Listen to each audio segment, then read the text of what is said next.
Tar, let me call my boss to come down and give us some really good deals. No, I mean, okay, just let me call your friends at the convention center one more time. What? Let's go show you around the factory, actually. CBJ raises his left eyebrow, disappointed he probably wasted all his energy because a desperate salesman sold out his friend and gave him the wrong numbers. He didn't have a good feeling about this person. He questions why he gave them two numbers. Why was he so persistent in giving them his friend's second number as they were on the way to possibly buy his stuff? Okay, these are all of our new products. Don't ask me what they do. I'm just a messenger. Interested in those products right there. Graham points to a pile of tools and taken apart products. He makes half the ingredients to make an atom rearranger. Oh, ho, ho. Those aren't for sale. I need to ask my boss and type them into our system. CBJ starts dialing the numbers to Steve's friends and he picks up immediately. Steve panics, starts calling his boss, only to be put in a more panicked state by Graham. Don't call your boss. Hang up right now. Can't you sell the stuff under the table and give him the money later? The stuff looks broken anyways. Steve hesitates, but before he can answer, his boss is walking through the doorway. Steve, why are you here and not at the convention? And why did you hesitate when they asked you for those under-the-table sales?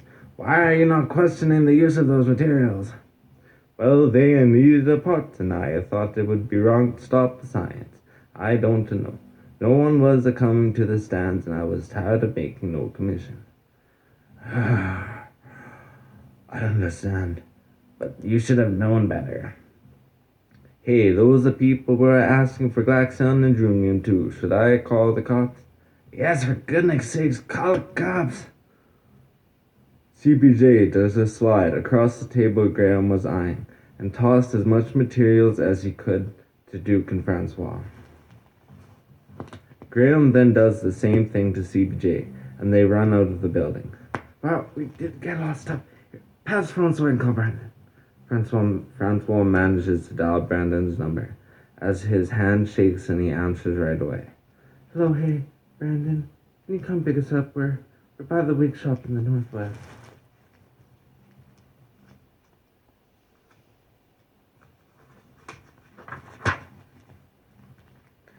Beside the Moonrising Mall. Can do. I'll be there in 5 minutes. Sirens blare and the four run, terrified, into the mall. They buy flower-covered old lady dresses, gray-haired wigs, and stuff as much equipment as they can in their bras that sag to the bottom of their ribcage. Duke spots a cop car roll right by Brandon just as he pulls up, and as it turns the corner, they quickly tiptoe to Brandon's car. Drive! Brandon slams on the gas, and smoke shoots out of his tires. Not that fast. Not that fast. Immediately, a cop pulls them over and lectures Brandon about his driving and to look out for the crew. Brandon nods his head, and he says he will, Brandon nods his head and says he will as the four nonchalantly try to hide their faces in the curly golden locks, hair looking around the street ever so slowly and astonishing.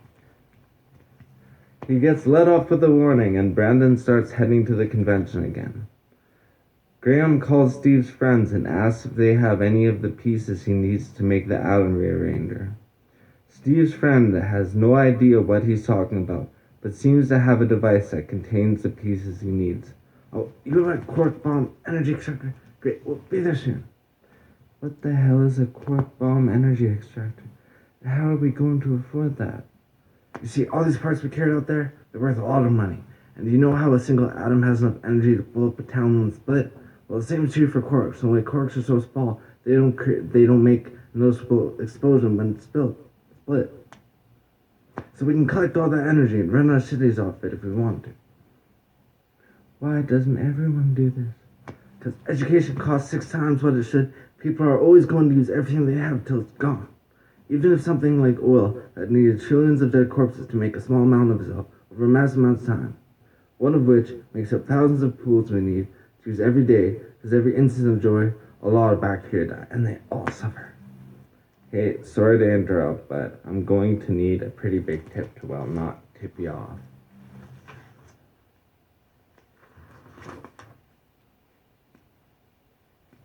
Not him, but if you can arrange a piece of land for me and my people, it would be much appreciated. I hate crowd trailer parks. Brandon calls his wife and asks if they can stay at his house. They end up meeting the person that sells the deleted pages of this reality's internet on a router, with thin rubber black and red spikes sticking out of it with dramatic overkill. The four spend the night searching the internet and building the Droomium to Glaxon converter. They work well into the morning, and Brandon wakes up to a very baggy-eyed, stressed-out-looking crew. Why so stressed? You guys built an amazing machine. You understand, we're running low on time. Yeah, not to mention we have to resort to drug dealers to get Droomium and Glaxon. How do we even know they're not lying to us? I'll test it right in front of them. If they send us to the wrong place, I guess it's just the way it goes. Hey, Brandon, do you think your friend will answer? Yeah, I'll give the eyeball juicer a call. The four suddenly sweat needles of fear, worried they're going to get taken hostage for whatever technology the eyeball juicer assumes they need Glaxon or Droomium for. They decide to pick out some weapons.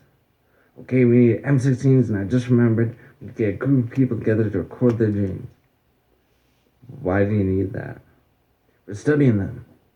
Oh, yes, we are. Brandon, don't tell me you got people for this, too.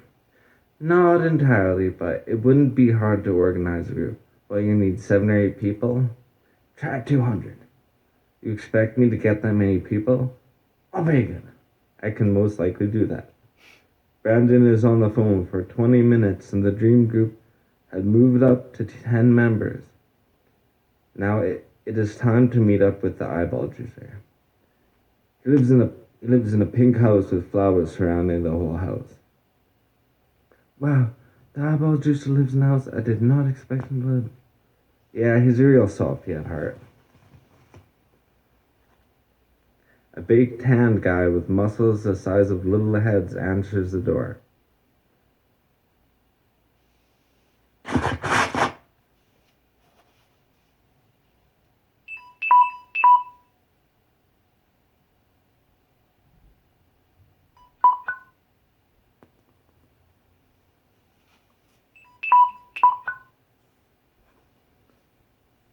A big tan guy with muscles the size of little heads answers the door. Brandon, is that you? Yeah, I'm trying to help my friend find Glaxion or Droomium. I have no idea what Glaxion is. The eyeball juicer turns off his phone while looking at Brandon and the four of them in the eyes intensely. He looks at each of them, shaking his head slowly as he shivers. You guys have a phone I can use?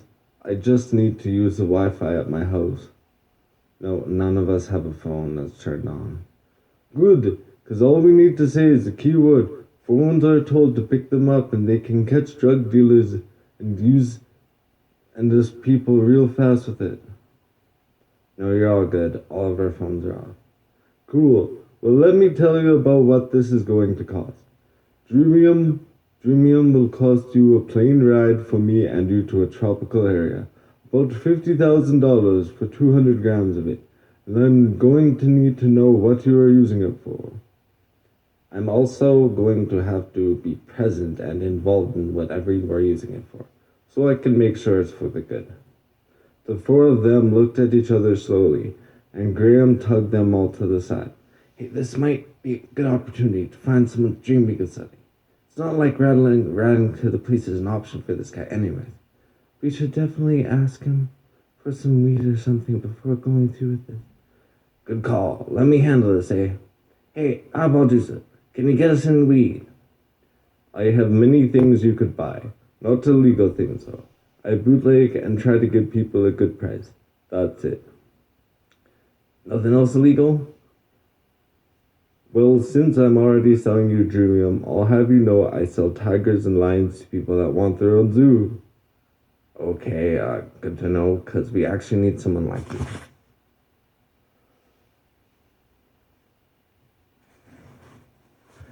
We need someone that does legal things, so you'll be scared to tell the authorities what we're doing. We need something a bit more believable, though. What you going to do anyways?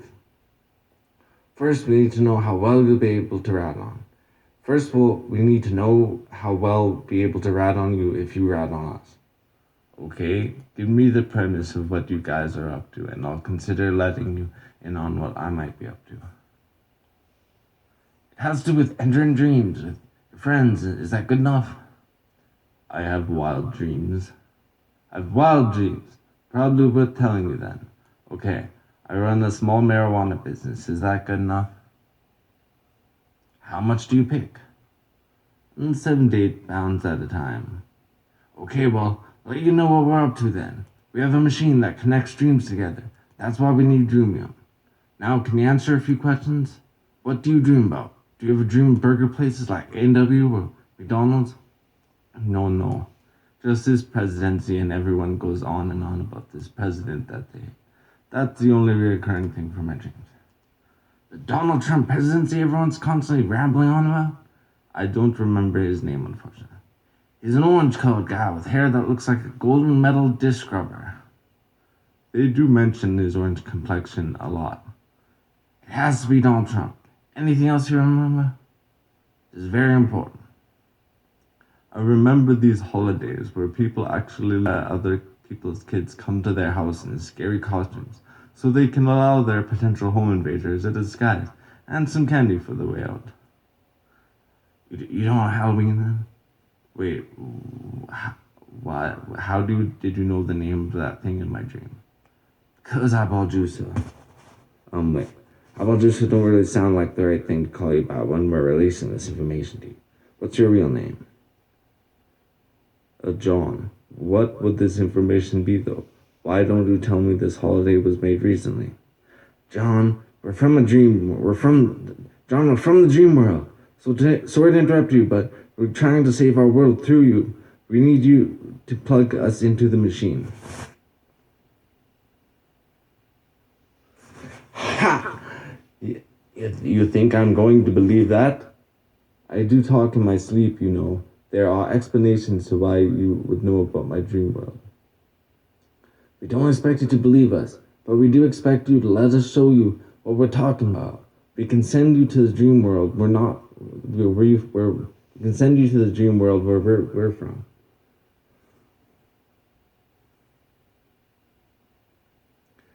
Wait, so a sort of virtual reality? I'm in. Wait, no. This isn't virtual reality, it's real. Hey, I ain't believing this, man. You want me to get locked up in the mental asylum? Stop messing with me. The four realized that the eyeball juicer had most likely been locked up before and never wanted to participate in anything remotely close to that life. His reality was a lot stricter when it came to regulations and threats, so this information would be risky for the eyeball juicer.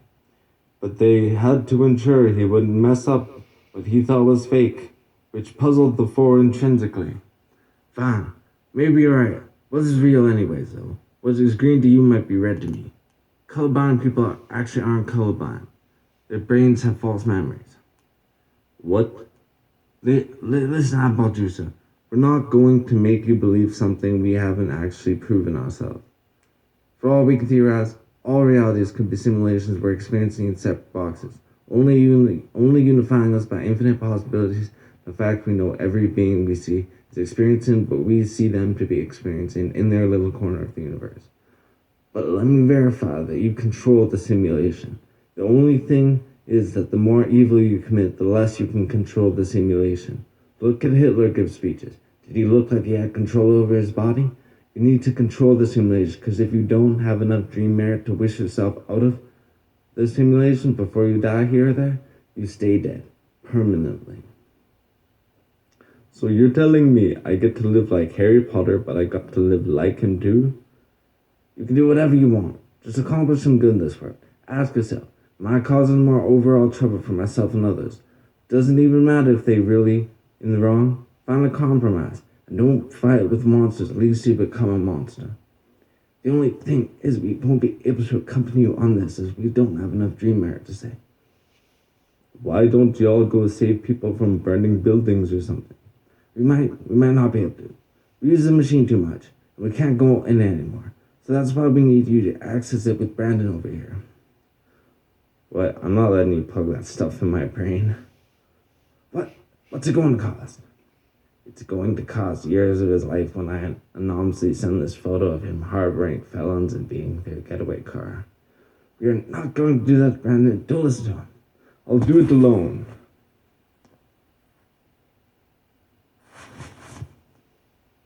What? Camera stuff for you. It's hard going to such a strange new place, and there's a lot of mistakes one can make. Your instructions seem pretty simple. Let him go alone. The guy's clearly got it coming to him with a name like Eyeball Juicer. No, we're going to have to find someone to accompany him. Worst comes to worst. Duke stands up and shouts, "Why, we got the Jumium. Let's go convert it to Axion and see what happens." CBJ whimsically pops up and slowly sits down as if he was loading up Pop Goes the Weasel clown toy. He's going to need someone. We're going to need a plan. Your people in your city will be sensitive to doing the right thing, for everyone. But the people you might encounter in the dream world will probably kill you if you look or sound like a threat. They'll shoot you when you fall away. They'll shoot you when you run away and get away with it like it was nothing. Won't I be able to stop bullets? No, you'll be able to stop a bullet. They'll tear you to bits with machine guns and firing from all directions. They don't care as long as they're preventing more hassle than they have to deal with.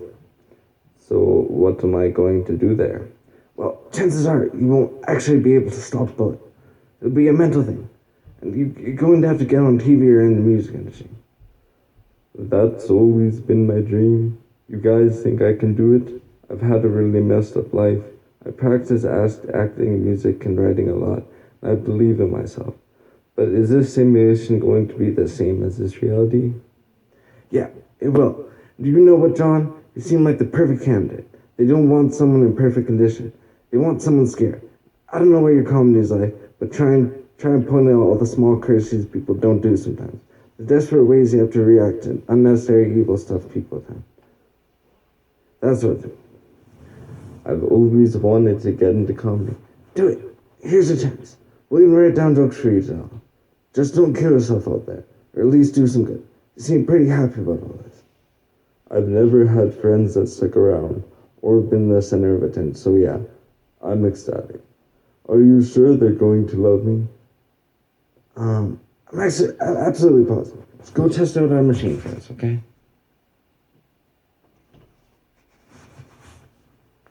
Okay, sounds good. The four build the dream machine within the dream machine over the weekend, out of the remaining equipment they stole and spare parts from John.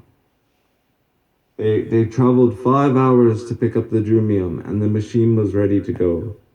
John stepped inside, and as John was connected, Catsback Jackson hooked himself into the machine. CJ, what are you doing? We don't know the irreversible damage that could be done if you go into the dream machine. Remember, we use it too much. I need to go, and then you guys need to get home. Anyone that should be, I need to go. Then you guys need to get home. Anyone should be able to figure out that making someone's dream come true is the best thing you can do in this life. Because what other purpose is it other than to achieve your dreams? This is the perfect candidate, and at the perfect time. If Einstein is right about time and the geniuses are right about destiny, maybe time has a lot more to say about a person than we all think. Don't do it, CBJ. You're going to die. Don't you see, guys? This place is a hamster wheel. Everyone's picture perfect, and by the time we entertain enough people to do good deeds for merit, it's used up for food shelter. It'll take too long to make the movie. The CIA is going to find the machine and unplug it, or they could. Then we'll all be dead. So let me guide you, John, and I'll be back in no time. You guys have helped John get here too, so the second he gets teleported with me and my knowledge of the machine, he will undoubtedly become a famous actor. Then you guys can use the Dream Merit points to get back to the machine and move it to another location, okay?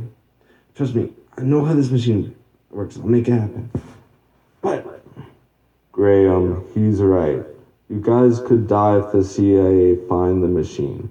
It's the smartest thing to do right now. Goodbye, guys. I'll see you in 2 weeks. If I learned anything from life, it's that there's no reason for everything, but there can be. CBJ teleports into the machine, and Graham feels power flow through him like someone who just escaped a level 5 tornado unharmed. He salutes CBJ, and they all teleport back to the house. A month passes, and they move CBJ and the machine to another location across town. They were about to start freaking out, and then, as if CBJ was coughing up water from almost drowning, he wakes up from the machine. CBJ! As you can see, I pulled it off, guys. What was it like in there? The same as it is everywhere. There's only one way matter can stick together, right? We had a great time, but they weren't my people. Glad to be back and see you move the machine. Yeah, it was a really good call that we moved it. I just thought about how much more we could have accomplished. I'm just happy we're alive. Let's use this machine for our usual adventures now. Sounds good.